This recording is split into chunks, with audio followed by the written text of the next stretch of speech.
आपका इस सेक्शन में, इस वीडियो में। अभी तक ग्लोबल डिजिलॉजी के इस कोर्स में हमने 5 सेक्शन कंप्लीट कर लिए हैं। पिछले सेक्शन में हमने अपने सोशल मीडिया को ऑप्टिमाइज करना सीख लिया। हमने अपना Facebook, Instagram, YouTube, LinkedIn, Twitter सारे प्लेटफॉर्म क्रिएट किए और हर प्लेटफॉर्म पर जाकर अपनी प्रोफाइल को ऑप्टिमाइज कर लिया और पोस्टिंग करना भी सीखा। अब आगे बढ़ते हैं। स्वागत है आपका न्यू 6 सेक्शन में। यहाँ पर एक इम्पोर्टेंट चीज़ मैं बताने वाला हूँ। डिजिटल इकोसिस्टम शुरू करने वाले हैं जिसे कहते हैं वेबसाइट बिल्डिंग। इस सेक्शन में मैं आपको बताने वाला हूँ वेबसाइट होती क्या है, वेबसाइट के बेसिक समझाऊंगा, डोमेन क्या होता है, डोमेन खरीदते समय किन चीज़ों का ध्यान रखना है समझाऊंगा, होस्टिंग के बारे में सब कुछ बताऊंगा, कौन सी होस्टिंग किस तरीके से सिलेक्ट करनी चाहिए। ओके, सब कुछ प्रैक्टिकल बताने वाला हूँ। प्रैक्टिकली डोमेन आपको खरीदना सिखाऊंगा, वर्डप्रेस क्या होता है समझाऊंगा। उसके बाद टेम्पलेट की मदद से वेबसाइट बिल्ड कैसे करते हैं ये बताऊंगा। उसके बाद मैं आपको ब्लॉग बनाना सिखाऊंगा और एसेंशियल प्लगइन जो डालने चाहिए वो भी बताने वाला हूं। ओके, तो ये जो सेक्शन है 6 सेक्शन, ये थोड़ा बड़ा होने वाला है। इसमें कई सारी चीज़ें आपको प्रैक्टिकली स्टेप बाय स्टेप सिखाई जाएंगी। मेरी रिक्वेस्ट है आपसे, प्लीज़ एक भी वीडियो स्किप मत करना, कहीं पर भी शॉर्टकट मत लेना, स्टेप बाय स्टेप देखते रहिए। मैं जैसे कह रहा हूँ अगर वैसे ही आपने इम्प्लीमेंट किया तो आज आपकी वेबसाइट बन जाएगी, कंप्लीट हो जाएगी। आइए शुरू करते हैं इस सेक्शन को। सबसे पहले हम बात कर रहे हैं वेबसाइट की। वेबसाइट क्या होती है और वेबसाइट का इम्पोर्टेंस क्या है। हमारे इकोसिस्टम में सबसे इम्पोर्टेंस है वेबसाइट, क्योंकि हम हमेशा चाहते हैं कि हम ज़्यादा से ज़्यादा पैसे कमाएं, हमारा ज़्यादा से ज़्यादा प्रॉफिट हो। प्रॉफिट जब ही बढ़ता है जब हमारी सेल बढ़ेगी, जब हमारे नए कस्टमर हमारे साथ जुड़ेंगे। और डिजिटल दुनिया में अगर कस्टमर को आप जोड़ना चाहते हो, अपने प्रोडक्ट को बेचना चाहते हो, तो ये सब करने के लिए एक सेंट्रल जगह चाहिए। आपकी डिजिटल ऑफिस होनी चाहिए, आपकी ऑनलाइन दुकान होनी चाहिए। ये ऑनलाइन ऑफिस या डिजिटल दुकान आपकी वेबसाइट होती है। वेबसाइट आपकी डिजिटल प्रेजेंस होती है, जहाँ पर लोग आते हैं, आपके बारे में जानकारी हासिल करते हैं, उन्हें इन्फॉर्मेशन मिलती है और फिर अगर उन्हें आपके प्रोडक्ट या सर्विस में इंटरेस्ट हो तो वो आपके साथ कम्युनिकेट करते हैं, आपसे संपर्क किया जाता है। अगर चीज़ें ज़्यादा समझ में आ गई तो वहीं पर ट्रांजैक्शन भी हो जाता है। लोग आपकी वेबसाइट से डायरेक्ट परचेज भी कर लेते हैं और वेबसाइट ही वो जगह है जहां से आप लीड जनरेट कर सकते हो ऑर्गेनिकली, बिना पैसे खर्च किए। ये सारे फैक्टर्स वेबसाइट को बहुत ज़्यादा इम्पोर्टेंस बना देते हैं। कई बार मेरे से स्टूडेंट पूछते हैं, सर ये सब करने के लिए हमें वेबसाइट ही क्यों बनानी चाहिए? क्या हम ये फेसबुक के ग्रुप में नहीं कर सकते? क्या हम ये यूट्यूब पर नहीं कर सकते? यूट्यूब पर कर लेंगे, इंस्टाग्राम पर कर लेंगे या व्हाट्सएप की मदद से कर लेंगे। तो ध्यान रखिए, ये जो सारे सोशल मीडिया के प्लेटफॉर्म हैं, टूल्स हैं, जैसे Facebook, YouTube, Instagram, LinkedIn, Twitter, ये सारे प्लेटफॉर्म आपके खुद के नहीं हैं। इनका ऑनर कोई और है और जब तक उस कंपनी का आपसे फ़ायदा हो रहा है, जब तक वो आपको ये सारी सर्विस प्रोवाइड करता रहेगा। जिस दिन उनका काम आप में से निकल गया, हो सकता है वो आपको रिमूव कर दें उनके इकोसिस्टम से। मैंने देखा है कई बार लोगों के बड़े पेजेस, बड़े ग्रुप फेसबुक जो है बैन कर देता है। ये होता है लोगों के साथ और अचानक सालों साल की हुई मेहनत पानी में चली जाती है। आपने खुद देखा, गवर्नमेंट का एक रूल चेंज हो गया और टिकटॉक जैसा एक पॉपुलर प्लेटफॉर्म एक रात में ही बंद कर दिया गया इंडिया से। तो एक सस्टेनेबल लॉन्ग टर्म बिजनेस अगर आप बिल्ड करना चाहते हैं, लंबे समय तक आप ऑनलाइन इनकम करना चाहते हैं अपनी, तो खुद की दुकान, खुद की ऑफिस होनी चाहिए, खुद की वेबसाइट होनी चाहिए। ध्यान रखिएगा, एक वेबसाइट ही होती है जो आपकी ऑनरशिप होती है, आपकी खुद की होती है। आप कह सकते हो मेरी वेबसाइट, आप ये नहीं कह सकते कि मेरा फेसबुक, मेरा इंस्टाग्राम, वो प्लेटफॉर्म आपके नहीं हैं, तो उम्मीद करता हूँ आपको समझ में आ गया होगा मैं वेबसाइट को इतनी वैल्यू, इतना इम्पोर्टेंस क्यों देता हूँ। आइए अब समझते हैं वेबसाइट को बनाने के लिए कौन कौन सी चीज़ें हैं जो बहुत ज़्यादा आवश्यक होती हैं। अगर आप अपनी वेबसाइट क्रिएट करना चाहते हैं तो आपको 3 चीज़ें चाहिए, सिर्फ 3 मेन चीज़ें। सबसे पहले आपको एक चाहिए डोमेन, जो होता है आपकी वेबसाइट का नाम। उसके बाद आपको चाहिए होस्टिंग, ये होती है सर्वर के ऊपर थोड़ी सी जगह जहां पर आप अपनी वेबसाइट को रख सकते हो ताकि आपकी वेबसाइट 24 घंटे शुरू रहे, सुरक्षित रहे। और तीसरी चीज़ जो लगती है वो है CMS, वर्डप्रेस। CMS का मतलब है कंटेंट मैनेजमेंट सिस्टम, कि आपकी वेबसाइट पर जितना भी कंटेंट है, वीडियो है, इमेजेस है, जो कुछ भी लिखा है, उसे मैनेज करने के लिए एक सिस्टम होना चाहिए, एक सॉफ्टवेयर होना चाहिए जिसकी मदद से आप अपनी वेबसाइट बिल्ड करेंगे। ओके, अब डोमेन होस्टिंग और वर्डप्रेस को मैं आगे आने वाले वीडियो में बहुत डिटेल में सिखाने वाला हूं, इसीलिए आपको यहाँ ज़्यादा एक्सप्लेन नहीं कर रहा हूँ। फिलहाल आप ये याद रखिए 3 इंपॉर्टेंट चीज़ें हैं जो आपको चाहिए, domain hosting and WordPress. Okay, अब अपनी वेबसाइट को बनाने के लिए एसेंशियल कंपोनेंट होते हैं, किन पुर्जों की ज़रूरत पड़ती है ये बता रहा हूँ। 6 ऐसी चीज़ें हैं जो आपको बहुत ज़्यादा रिक्वायर्ड होती हैं अपनी वेबसाइट बनाने के लिए। सबसे पहले होता है आपका होम पेज। होम पेज का मतलब है जब भी कोई आपकी वेबसाइट का URL टाइप करे, जैसे डाल दिया किसी ने globaldigitalogy.com, digitalazadi.com, जैसे ही मेरी वेबसाइट का नाम किसी ने सर्च किया, जो वो पहली बार जिस पेज पर आता है, जो मेरी वेबसाइट को खुलने पर सबसे पहले जो दिखता है, उसे कहते हैं होम पेज। होम पेज के बाद ज़रूरी है अबाउट अस, जहाँ पर आपकी इंफॉर्मेशन हो, आपके बारे में हो, आपकी हिस्ट्री, आपकी कहाँ से आए हो, क्या करते हो, क्यों करते हो, कैसे करते हो, ये सारी इंफॉर्मेशन इस पेज पर होना चाहिए। तीसरा इम्पोर्टेंट कंपोनेंट है कॉन्टैक्ट अस, कि अगर आपसे कोई संपर्क करना चाहे तो आपकी डिटेल्स, आपका एड्रेस, आपकी ईमेल आईडी, मोबाइल नंबर, जो भी आप शेयर करना चाहते हैं वो उपलब्ध होना चाहिए एक पेज पर। नेक्स्ट है प्रोडक्ट। अगर आप अपनी प्रोडक्ट या सर्विस के बारे में लोगों को बताना चाहते हैं तो वो सारा सब एक प्रोडक्ट के पेज पर होना चाहिए। ब्लॉग होना ज़रूरी है। ब्लॉग का मतलब क्या होता है, आगे जब मैं आपको ब्लॉग बनाना सिखाऊंगा तब डिटेल में समझाऊंगा। फिलहाल सिर्फ ये ध्यान रखिए कि ब्लॉग आपकी वेबसाइट का वो हिस्सा होता है जहां पर आप लोगों के साथ अपनी इंफॉर्मेशन शेयर करते हो, जहां पर लोगों को आप अपने सब्जेक्ट के प्रति, अपने प्रोडक्ट नहीं, अपने प्रोडक्ट सर्विस के प्रति बहुत ज़्यादा नॉलेज देते हो। ज़्यादा से ज़्यादा लोग आपकी वेबसाइट पर आएँ, ज़्यादा से ज़्यादा नॉलेज शेयर किया जाता है, उस एरिया को ब्लॉग कहते हैं। जब मैं ब्लॉग के वीडियो में आऊँगा तो अब आपको डिटेल में समझाऊँगा। ब्लॉग के बाद फाइनली आपको चाहिए पॉलिसी का पेज।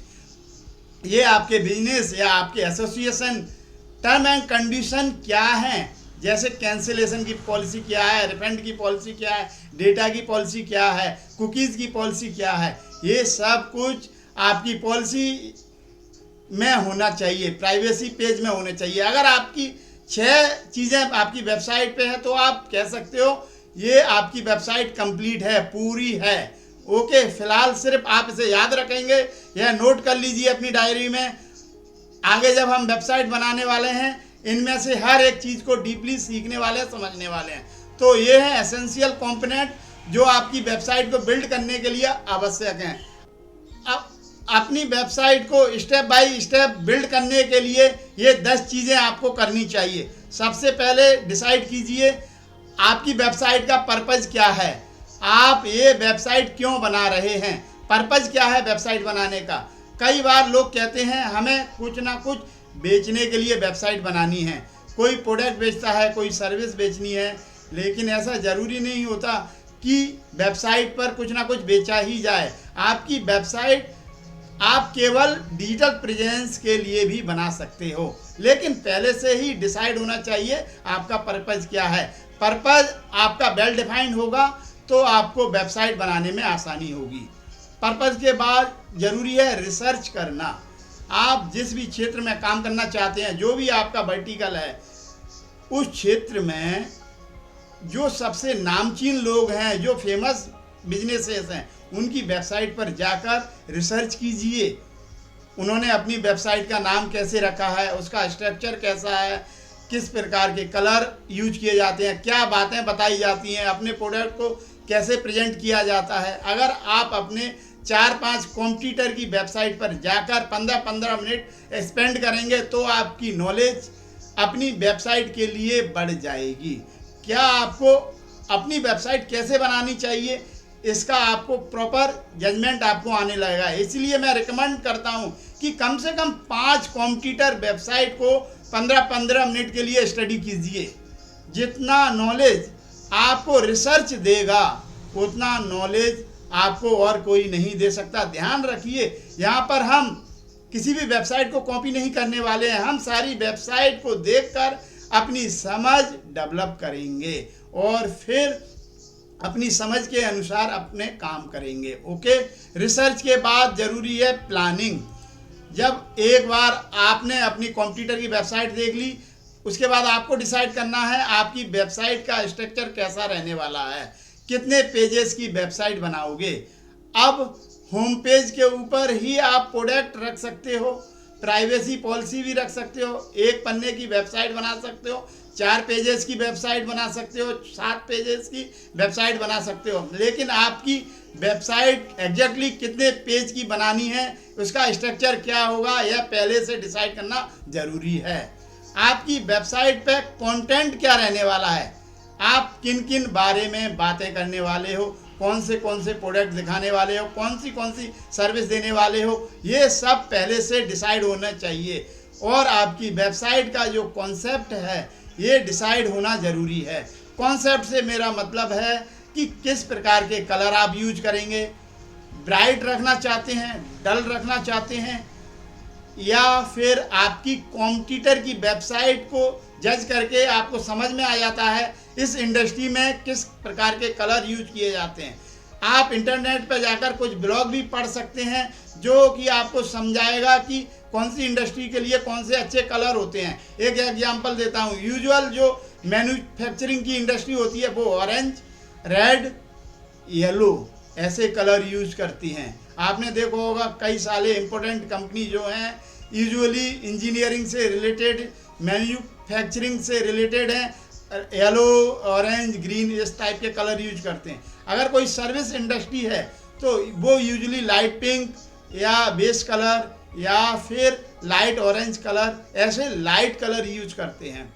तो कहने की कोशिश ये कर रहा हूँ कि हर एक इंडस्ट्री के लिए थोड़ा लॉजिक और कॉमन सेंस आप यूज करेंगे, थोड़ा रिसर्च करेंगे तो आपकी समझ में आ जाएगा कि आपकी वेबसाइट किन कलर की होनी चाहिए। मैं यूजुअली रिकमेंड करता हूँ अपने स्टूडेंट को हमेशा वेबसाइट जो है किन्हीं 3 कलर में बनाइए, ब्लैक, वाइट एंड एक कोई भी कलर आप सेलेक्ट कर लीजिए जो कि आपका वेबसाइट की ब्रांडिंग का कलर होगा। ज़्यादा कलर वेबसाइट पर यूज करने से वेबसाइट आपकी अच्छी नहीं दिखेगी। मिनिमम कलर यूज करोगे आपकी वेबसाइट अच्छी दिखेगी। आपको इस प्रकार की प्लानिंग करना जरूरी है। इस प्लानिंग के बाद आवश्यक है आप अपना डोमेन परचेज कर लीजिए, उसके बाद होस्टिंग खरीद लें। डोमेन और होस्टिंग कैसे परचेज करेंगे मैं आपको आने वाले कुछ वीडियो में बताने वाला हूं। डोमेन और होस्टिंग खरीदने के बाद आपको इन्हें कनेक्ट करना है और वर्डप्रेस को इंस्टॉल करना है। ये कैसे करेंगे प्रैक्टिकली दिखाया जाएगा आपको आने वाले वीडियो में। आगे बढ़ते हैं। आप अपनी वेबसाइट को डिज़ाइन करेंगे और क्रिएट करेंगे, यानी प्रैक्टिकली अपनी वेबसाइट को आप बनाओगे। एक बार आपकी वेबसाइट क्रिएट हो गई उसके बाद उसको आपको ऑप्टिमाइज करना है, एसईओ करना है। ऑप्टिमाइज और टेक्निकल एसईओ का मतलब है कि कुछ इम्पोर्टेंट पैरामीटर होते हैं वेबसाइट बनाने के बाद जो आपको चेक करने पड़ते हैं और सेट करने पड़ते हैं। ये भी मैं आपको अगले सेक्शन में बताने वाला हूँ। सेक्शन नंबर 7 में जब हम जाएंगे वहाँ मैं आपको सर्च इंजन ऑप्टिमाइजेशन, एसईओ की कंप्लीट डिटेल समझाने वाला हूँ और प्रैक्टिकल कई सारी चीज़ें करवाने वाला हूँ। अभी मैं आपको स्टेप बता रहा हूँ आपको वेबसाइट बनाने के लिए क्या क्या करना है। एसईओ के बाद ज़रूरी है आप ऑप्टिमाइज कंटेंट की मार्केटिंग करें। ऑप्टिमाइज कंटेंट मार्केटिंग का मतलब होता है कि आप मन अनुसार, मर्जी अनुसार कोई भी कंटेंट अपनी वेबसाइट पर डाल देंगे तो नहीं चलेगा। आपके कीवर्ड्स क्या हैं, आपकी इंडस्ट्री में कौन से प्रोडक्ट के लिए आप पिच करना चाहते हो, उस हिसाब से आपको कंटेंट डेवलप करना पड़ता है और उस कंटेंट को वेबसाइट को डालने का भी एक तरीका होता है। यह सब मैं अगले सेक्शन में कवर करने वाला हूँ। और लास्ट, एनालिटिक्स, कि हमें हमेशा ध्यान देना चाहिए कि आपकी वेबसाइट जो है कितना ट्रैफिक है, उस पर कितने लोग आ रहे हैं, कौन सा पेज देख रहे हैं, किस जगह पर ज़्यादा समय स्पेंड कर रहे हैं, तो आपको एक अंदाज़ा होता है कि आपको अपनी वेबसाइट किस तरह फर्दर डेवलप करना है। अब इस पॉइंट पर मैं जानता हूं कि ये फील कर रहे हो कि सर इतना सारा काम मुझे करना पड़ेगा वेबसाइट बनाने के लिए, हे भगवान क्या यह मुझसे हो पाएगा? अगर यहाँ तक आप पहुँच चुके हैं और इस सेक्शन का ये वीडियो आप देख रहे हैं तो ट्रस्ट मी, सारा मुश्किल काम लगभग हो चुका है। वेबसाइट बनाना जितना मुश्किल दिखता है उतना है नहीं। अगर आप मेरे साथ स्टेप बाय स्टेप आगे बढ़ेंगे तो कुछ भी इम्पॉसिबल नहीं है, मुश्किल नहीं है। मैं धीरे धीरे स्टेप बाय स्टेप आपसे काम कराता जाऊंगा। सिर्फ आप ईमानदारी से जो कुछ भी मैं कह रहा हूँ वो सारी चीज़ें 100% बिना शॉर्टकट अपनाए, बिना कोई युक्ति, बिना कोई आइडिया लगाए करनी है। ईमानदारी से काम कीजिए, सच्चाई से काम कीजिए, मेहनत से काम कीजिए। आपका इकोसिस्टम हम बनाएंगे 100%। तो चलिए, उम्मीद करता हूँ इस वीडियो में आपको वेबसाइट के बेसिक समझ में आ चुके होंगे। वेबसाइट क्यों ज़रूरी होती है आपको समझ में आया। वेबसाइट बनाते समय किन चीज़ों का ध्यान रखना चाहिए यह भी समझ में आ चुका होगा। और वेबसाइट को स्टेप बाय स्टेप कैसे बनाते हैं ये भी मैंने आपको एक्सप्लेन किया। अब आने वाले वीडियो में, जो नेक्स्ट वीडियो है उसके बाद, उसमें मैं आपको डोमेन के बारे में बताने वाला हूँ। लेकिन अगला वीडियो शुरू करने से पहले एक छोटा सा एक होमवर्क करना है। मैंने कुछ सवाल देने वाला हूँ, एक क्वेश्चन दे रहा हूँ और आपको ये सारे रिसर्च करना है जो मैंने आपको बताया। मैं चेक करना चाहता हूँ कि आपने होमवर्क किया कि नहीं। रिसर्च कीजिए अपने कॉम्पिटिटर को, इसके बारे में सर्च कीजिए और क्या आप सचमुच इस कोर्स में से कुछ सीख रहे हैं या फिर यूट्यूब या नेटफ्लिक्स पर पिक्चर देखते हैं, ऐसे फिल्म देख रहे हैं। यहाँ ध्यान रखिए, यह कोई फिल्म नहीं है, यह एक स्टेप बाय स्टेप ट्रेनिंग है और आपको अपना इकोसिस्टम क्रिएट करना है। डिजिटल दुनिया में अगर पैसे कमाना है तो आपको यह सब बहुत सीरियसली सीखना ज़रूरी है। कई चीज़ें आपको हो सकता है लगे कि ये बहुत ज़्यादा है, समझ में नहीं आ रहा है, दूसरी बात देख लीजिए, तीसरी बात देख लीजिए। जब तक समझ में नहीं आ रहा है आगे मत बढ़िए, क्योंकि मैं बहुत बेसिक डिजिटल मार्केटिंग सिखा रहा हूँ। एकदम सिंपल करके, इतना आसान करके बता रहा हूँ, एक नॉर्मल इंसान भी सब कुछ सीख सकता है। आप ध्यान रखिए, स्टेप बाय स्टेप फॉलो कीजिए और कोई भी वीडियो स्किप मत कीजिए। और अगर आपको यह ज़्यादा लगा है तो आप दोबारा ये वीडियो देखिए, धीरे स्लो कर करके देखिए और होमवर्क कंप्लीट कीजिए। कमेंट्स में मुझे बताइए वेबसाइट के बारे में आपने क्या क्या सीखा। फिर मुझसे मिलिए अगले वीडियो में।